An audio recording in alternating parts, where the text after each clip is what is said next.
اعوذ باللہ من الشیطان الرجیم بسم اللہ الرحمن الرحیم۔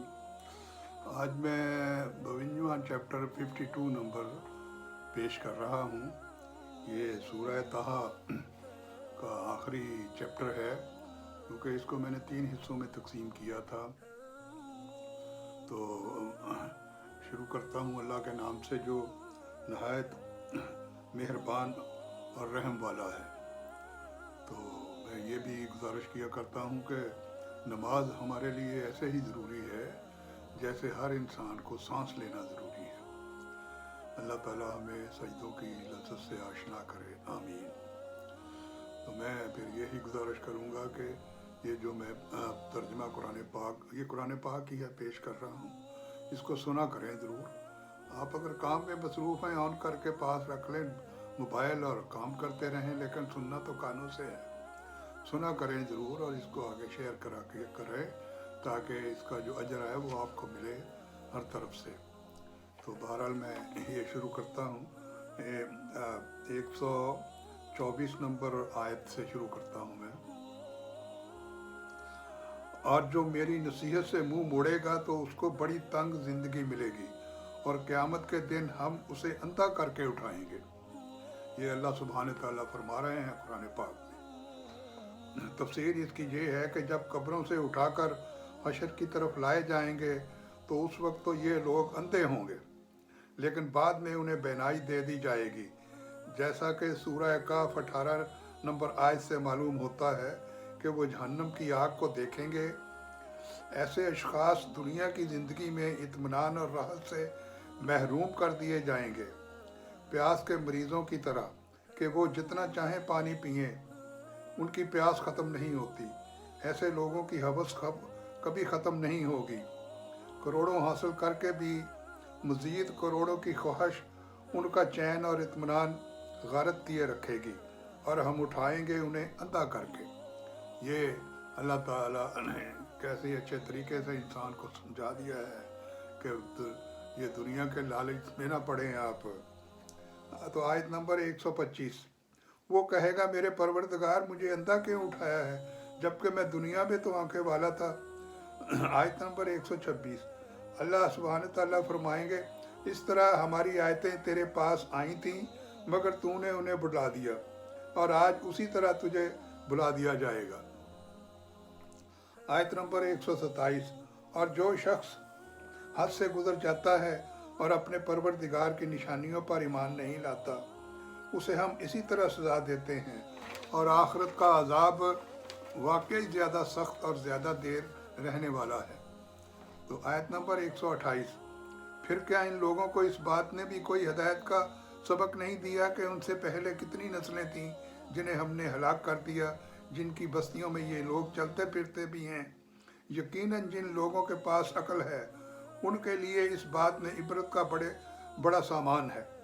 تو آیت نمبر 130، لہٰذا اے پیغمبر یہ لوگ جو باتیں کرتے ہیں تم ان پر صبر کرو، اور سورج نکلنے سے پہلے اور اس کے غروب ہونے سے پہلے اپنے رب کی تسبیح اور حمد کرتے رہو، اور رات کے اوقات میں بھی تسبیح کرو اور دن کے کناروں پر بھی، تاکہ تم خوش ہو جاؤ۔